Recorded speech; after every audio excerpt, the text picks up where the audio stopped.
you want to go and you want to invest more, by all means, go do Google, Facebook, and hire a data mining expert. You'll probably do a lot better than I could.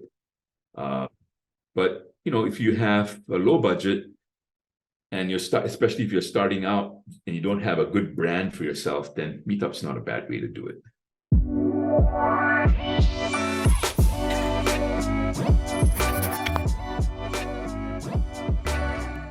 Welcome to today's episode of Influence by Design. I'm your host, Samantha Riley, and today we're going to talk about the art and science of building community. Now, obviously, this is a conversation that I've had with many other people before because I'm very much about connections and building community, but this one's just a little bit different.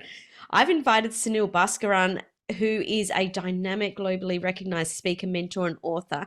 He brings 30 plus years of business experience to entrepreneurs. He's written 3 books. He has an audience of over 200,000 business owners for his educational and networking events. He's got 2 degrees in computer science and electrical engineering, and he is an absolute gem and minefield of, actually minefield's the wrong word. I was going to say like a big mountain of knowledge. So welcome to the show, Sunil. I've been called a minefield by my parents from time to time, so I understand. Yeah, it definitely was not what I was going for this time. It's all beautiful, and thank you for the kind introduction. And it's a pleasure to be here. Absolutely. I'm really looking forward to this conversation because last time we spoke, you really opened my mind to some different strategies, which we're going to get into in just a minute. But I'd love you to share, rather than sort of how you got here, let's go somewhere different. Today, I'd love you to share, what's your vision? Like, why do you do what you do? Oh, I love that question because it gets to the point. Let's just go right there. And I mean, people are going to find out about me on my website, etc. But my vision is to have 100 million joyful and successful entrepreneurs in the world globally by 2050. And, I spend every day on that.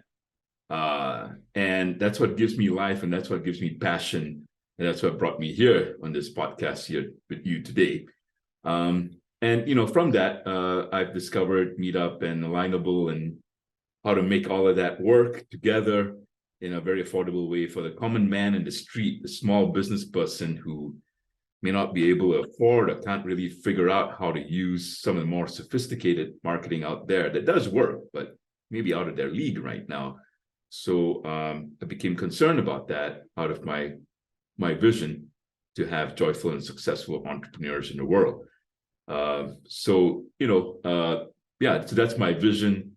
I created it about 8 years ago, and I still live it and still enjoy it, doing it with the people that I meet. So there you go.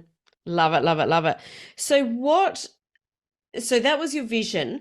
What was the original, I guess, catalyst for you joining Meetup? Like, was it something that you specifically did because you heard it was a strategy that could work? Was it just an experiment like many of us entrepreneurs do? How did you start to build your audience on Meetup?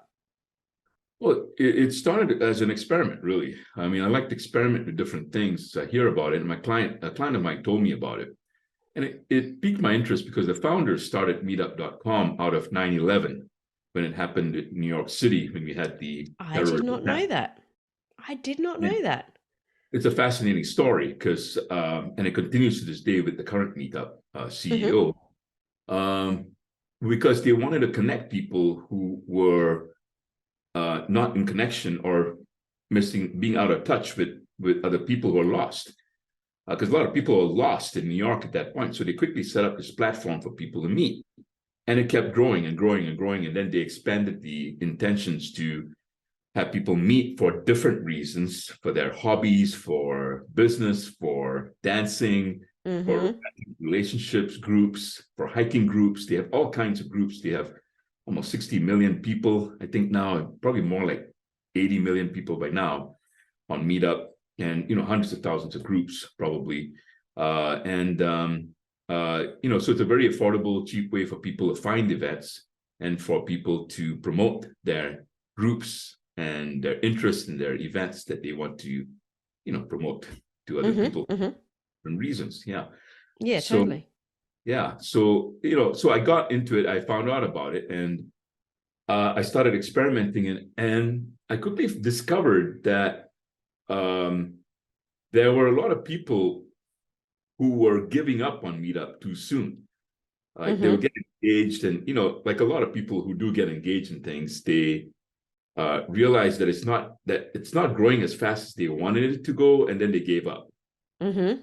And I started a few groups, and I realized that people were coming to my groups who were coming from groups that were abandoned by their original organizers. Ah. So I figured out that I was in a good market, and I like to find markets like that where there's a trend. People are giving up too soon, and like an old mentor of mine told me, if you find something that doesn't work, try to make it work, so that it works for other people, and then you've got something to sell. Mm-hmm. Figured I had something to sell. I started growing, and it started growing exponentially. It grew like most things, they grow kind of like this, and then it started being exponential. Mm-hmm. So I suddenly had a lot of groups in the Bay Area in California, Silicon Valley, which were thriving and growing relatively rapidly. And I figured out how to do good copy, how to do intriguing events and intriguing groups. And I figured out a lot about Meetup because I come from a computer science background. Mm-hmm. And I figured out that there were what we call side effects in their program. Side Mm-hmm. effects are unplanned for good effects that you Mm-hmm. could discover. They weren't even aware of what these effects were. In fact, when I met the CEO of Meetup is a good friend of mine now. He was totally surprised at what I was able to do with this system for small business people. And I'm not a genius by any means. You can figure this out if you have a degree or two in computer science. And so I figured out how to do that. It kept growing. And then I met my compatriot, Bill Ballou, who was also having a set of groups that were specifically designed for business people. So we decided to combine our groups and form what you would call an oligopoly, almost close to a monopoly of meetup groups designed for business people in the Bay Area. And we pretty much dominated the Bay Area with our meetup groups in small business. Uh-huh. And so we grew even more exponentially together. And then Bill sold me his groups, which I gratefully took over. And then I decided to grow it globally.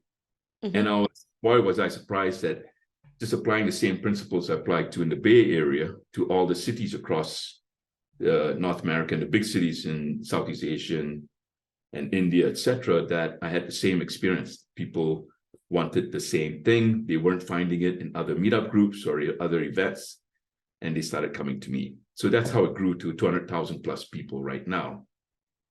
So you're Yeah, talking there about having meetup groups in your local area, but yeah. then you expanded into other areas. Did you go and run live events in those areas, or are they, like, I don't want Oh, to use the much. word virtual, but they online meetup groups?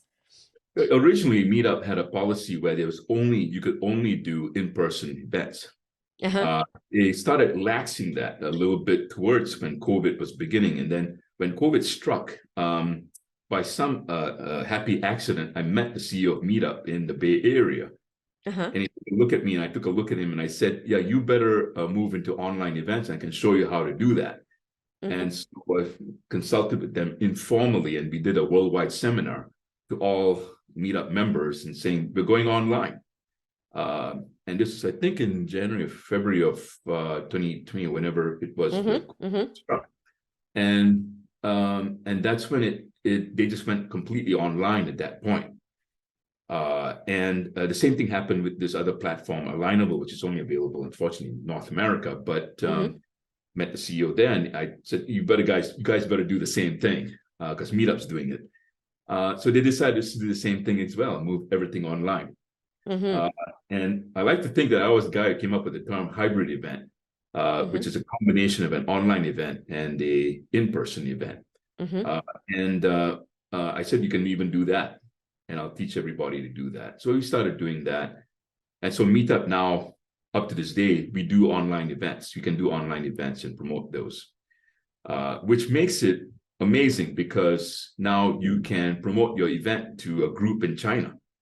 Mm. Well, not China, because they have stricter controls there. You can't start a meetup group; it doesn't grow very well. Yeah. But groups in India, entrepreneurs in India, we get entrepreneurs all over the world who come to my networking events, etc., that I run from this house, this very same room, actually. And you can get 100 people in the room. If it's a startup and tech event, if it's a small business event, you can get about 50 people showing up in an event. That includes an educational event that you run for your own business.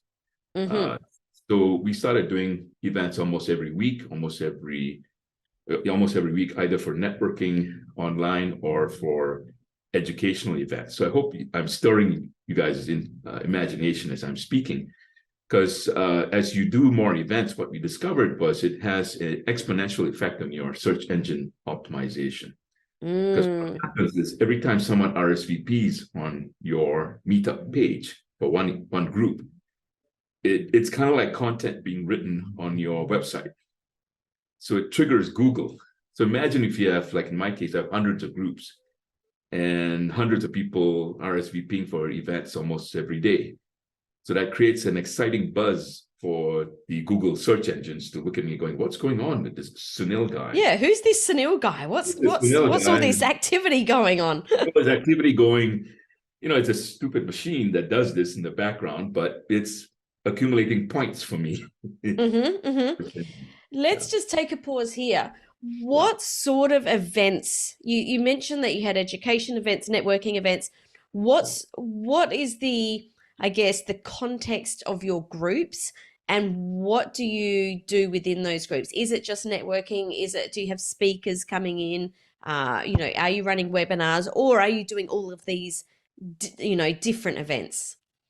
Yeah, Samantha, it's really all of the above. So we tend to focus on networking events and educational events and panel events. For my startup and tech groups, they really like the panel events. That became very popular. For some of the people, especially people who are into the being romantic coaches, for example, for couples, we tend to do smaller educational events. They would be short events, like about 20 minutes of presentation, and then they make an offer for the actual business, and then they go into a Q&A, and people do really get engaged. And then you do a final offer at the end, and you can actually make business happen that way. For the people who are not that experienced in making an offer for their business in front of the stage, we advocate people do offer a free consultation. Which leads to a lot of free consultations, usually out of a group of 40. And then from there, you make an upsell to your actual paid program, which is at a different time, obviously. Yeah. So I'm hearing that this is a really good way to build a list. Very good way. Yeah. You get an opt-in list too. You can actually collect emails if you do online events, because you can actually collect the emails in a very affordable way through Meetup, but they get registered in your Zoom registration link, and you get your from there. And then you can add those people to the list. So you can just did a event for him. He had 100 opt-ins, and I think he did about 6 or 8 consultations. About 26 people showed up at the event online, and then I think he got 1 or 2 sales out of it. I think his average price point is like $2,500 or $8,000 each. So that's how you can make money. If you run your events, or if you allow someone like me to promote you, you can make money that way as well. So what about for people who haven't used Meetup before or haven't built an audience? What sort of tips can you give people to get started? I'll give you a big first tip. Don't try to do it yourself, because if you haven't figured out how to do it, you probably think you can, but you end up making a lot of fundamental mistakes. The first tip I would give is think about many groups where you post the same event. So you have many groups from different diverse communities that you'd like to have in your event. So you could have one group that is for women entrepreneurs, for example. Another group of women entrepreneurs who are interested in a particular topic. And you have all these groups, and they come to the same event. The reason we do that is because it's kind of like, it's a bad metaphor, so bear with me. But it's kind of like sending out hundreds of, if you have hundreds of groups, sending out hundreds of fishing trawlers to different parts of the ocean to gather fish and bring same fish to one canning factory. We don't kill our people. We don't put them in a trawler, but it's just a metaphor. Yeah, it's just a metaphor. It's a bad one, but you get the idea. It's everyone coming to the same place, the same event. So you don't have to do several events. You could. A lot of our clients just did one or two events, and I taught them how to create and have the same PowerPoint for each event. With a slight modification, you can do the same PowerPoint. It's amazing how some people will come to the same event, but they need to hear the same message a couple of times before they buy. That's one tip, is to have many groups host the same event. And then you got to learn, like what I did, was to learn what are the best target markets to use on each of these groups, which I figured out through extensive testing. Because Meetup gives you 15 options to define your target market. So it's 15 populations that you can target. So people who are interested in knitting, you have a population for that. People who are interested in rearing llamas, you may not want to market to those, but if you're a business person and you want to hit business people, there are like about 12 to 13, almost 25 target markets that I use in different groups to, these are the best target markets I found. People who pay, people who show up, and the people who are interested in business-related webinars, as an example. And I've discovered the same topics for populations for people who are interested in teaching about romance or relationships, so on and so forth. And for startup and tech, I got a whole set of target markets for those that I've identified on Meetup. So you got to learn how to get those groups, because if you don't get those right groups, you're going to fail, and probably fail miserably. So you got to pick your groups. You got to have many groups. You got to pick your populations. And then, basic marketing principles, having good copy, understanding your market, understanding that you want to keep your presentation short and sweet, and hit 3 or 4 points, and then get to the Q&A, because the Q&A I found is where people who are largely unfamiliar with you, but have raised their hands and said, I'm interested in this topic, will probably want to engage with you, but you don't want to give too much. Just give the right amount of intrigue, and then get them to buy your product or sign up for your free consultation. So I'm just listening to what you're saying. Yeah. You're talking essentially, and I could be right or wrong, so I guess this is a question, I'm not telling you. Are you talking about really essentially running a mini webinar and a Q&A as your events? Most of the time, that's what I do, because it's what directly sells. And so I would say about when I promote people, it's about 99% webinars that we do. But from time to time, I'll do a panel. And then from time to time, I'll run a networking event. And the reason is because I get a lot more people showing up at those events.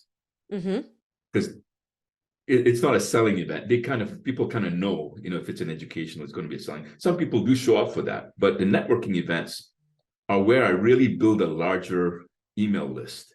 And from this email list, I put it, in my own proprietary email system, and I invite them to other events that I do that are also interested, because they're networking. They want to definitely improve their business, and possibly their own lifestyle choices as well. They want to improve on all that.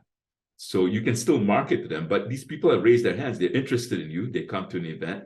It's a networking event, albeit, but still, they kind of know you. And so now they're in your system, and you can market them to other things as well. So that's why I do a combination, not just webinars, but webinars plus networking events and panel events as well. Yeah. Do you ever run live events anymore? Have you gone back to live events, or you've stayed completely in the online space? Nowadays, I'm looking at doing bigger events with summits and, bigger, more sophisticated marketing with that. But I'm promoting other people now. It's just a personal choice, because I've done events for like 30 years now, Samantha. I'm an old man going into their 60s, and I'm wanting to take it a little easier on talking so much, although I got a deep basal voice. Yes. Rest it more, but I'm being tongue in cheek. But I enjoy promoting other people and teaching them how to use this meetup directly by actually seeing how they can actually sell without having to set up their own groups. So now I do events for other people. They do the webinars, they do the presentation, and they make money, and I make a commission on the back end. I still would like to do an event from time to time because I enjoy doing it from time to time. But mostly I promote other people these days to my 200,000 people. Yeah, that's great. That's so good. So this meetup helps you to build your list, build your audience, build, I guess, a group of people that essentially are interested in your product, whether or not they buy from you. They've already put their hand up and they said, I'm interested in this product. Yeah. It helps you to build your SEO ranking or your search engine optimization. Yeah. It sounds like it's super, super amazing. How does it compare to other forms of marketing? Like, what are you seeing as it sounds like it's ticked all the boxes, but can you take us deeper into how I this will, yeah. compares? Yeah. And I'm going to be very honest and transparent about this because you have to be in marketing because no marketing system's perfect. You got to look at the pros and cons for each one. But I would say, the pros I'll certainly talk about the cons. Because I want you all to have a balanced viewpoint in this. Yeah. Certainly, it's affordable, hands down. It costs me, let's just say about $12,000 just to be on the safe side per year for my marketing. And I've only used Meetup in the past to market myself and have a healthy, 6-figure income out of that, US dollars. Yeah. And it's decent, it's affordable. And the other benefits are your SEO is also more affordable. And I would say in some ways more effective. Because, especially when the way I teach you how to do it, I combine, when people come to me, I help them get a presence on meetups with meetup groups, but also a presence on Alignable and a presence on LinkedIn. And they probably have a LinkedIn presence. But the thing is, most SEO thrives on what's called cross-linking. Some of you be familiar with. You have cross-links between various websites, etc. So imagine each website that you have on your 12 groups, if you start up with 12 meetup groups, functions like 12 different websites. Then if you have a LinkedIn and Alignable profile, those are like, you could say 14 properties that you have online. And if all those properties are cross-linked and your name is common and you have, if you're a romantic coach, you have romance and seduction and whatever else that's interest to your market, and it's all cross-linked. And every day you have people signing up for events or posting a comment, whatever. All that creates what's called user-generated content automatically, which increases your profile. Now, it's not guaranteed you're going to get first page. Like I got the first page quite often, especially in my early days. But an interesting thing happened for me and Bill. We discovered that we were very popular, became very much in demand as speakers for the marketing world. Because people in Malaysia would do a search on marketing consultants in Silicon Valley. And we would show up because not our websites would show up, our meetup groups would show up. So people in Nestle and BMW got intrigued by us because they kept seeing our meetups show up and said, who are these two people who are doing events in Silicon Valley? They must be of interest to us. How do they do this? And so we got hired, paid to fly out to China, to Malaysia, to do speaking gigs. And so if you're interested in speaking, this is not a bad way to do it because it's transparent. People can see that you have a community interested in hearing you speak. Yeah. You can see your events there. It becomes slightly less of an effort to hire you. So we started getting speaking gigs. Your SEO improves. So those are some of the benefits of that. I won't go through all the benefits. Let's go through the cons. Yeah. So the cons are that, if you're doing Facebook ads and you got a lot, if you got a pretty decent budget, has to be a high budget, and that varies. Some people have claimed you can do it for $1,000 a month. Mm-hmm. Other people, more honest, I think, are saying more like $10,000 per month. Mm-hmm. And you got to pay money in order to make more money. Mm-hmm. If you have a good budget, I would just stick with Facebook. I wouldn't do Meetup because you're going to get better bang for your buck. Mm-hmm. You can do better targeting. You may have to spend a lot of money, but your return on investment at the higher rate of investment that you're doing is going to be much higher. But if you don't have that much liquidity in your bank account for your business, then Meetup's not a bad place to start. So not everybody on Meetup is going to buy. In fact, a lot of people come to check you out, but they're not committed. Yeah. But 5% of them are fairly committed. And this is what I discovered. If you have a high price point, which is $2,000 or $10,000, I would have people show up in my Meetup events, especially when I did it in person or even online. And I can identify them. They were the guys who want to take me out for lunch. And they would, hang out till the end, want to talk to me more in private. And then at the end of the lunch or the next Zoom meeting, they would write me a check for $10,000, even $50,000. It wasn't uncommon. If you have high price points and you have low budget, you can make a fair amount of money on Meetup. And I'm not guaranteeing anything, obviously. You got to work, got to find out, you got to test and refine. So the cons are for against Meetup is if you have a high budget, you're probably going to be better off with Facebook. If you're already doing Facebook and doing well, I would continue doing that. Just stick there. Stick there. You're going to do really well. Why rock the boat? If you want to expand another channel and you have spare cash and you have a couple of admins that can do that for you, then try Meetup. But you don't have to. Yeah. And I'm being very drastically honest, as you can tell. The other cons are that like any marketing, you may have to spend some time testing and refining the groups, because you might discover your first events, especially if you do it by yourself, maybe low attendance. But you have to test and refine your target markets until you get it right. Well, that's not really any different to any marketing channel whatsoever, right? Marketing channel you'll have exactly. To do that. Yeah. The disadvantage to Meetup is you have to know which target markets to select. I mean, I've got a database of those, but on Facebook you have a finer level of selecting your target markets and digging deeper. You don't have that on Meetup.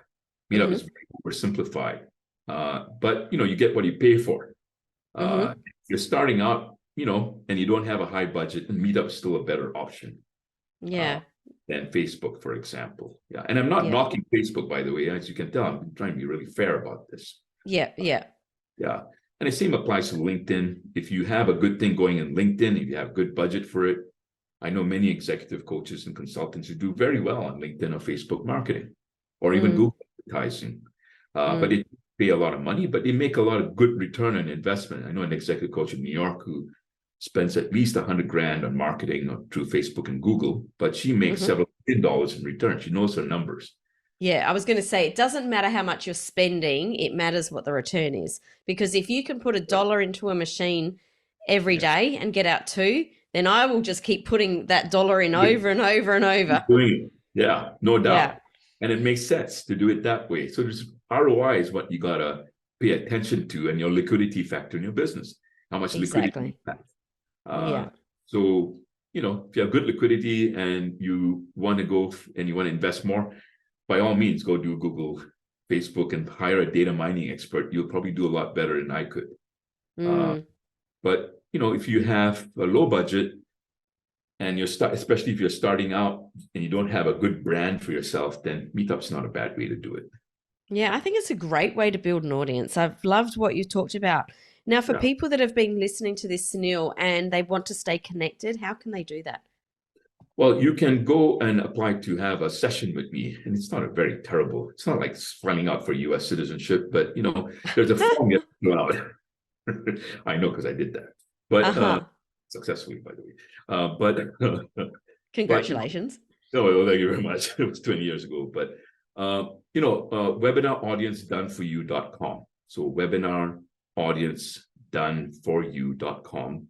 And you can go there, and it explains what I do and what, and there's a free session. You don't have to pay for it, but you have to apply for it with me.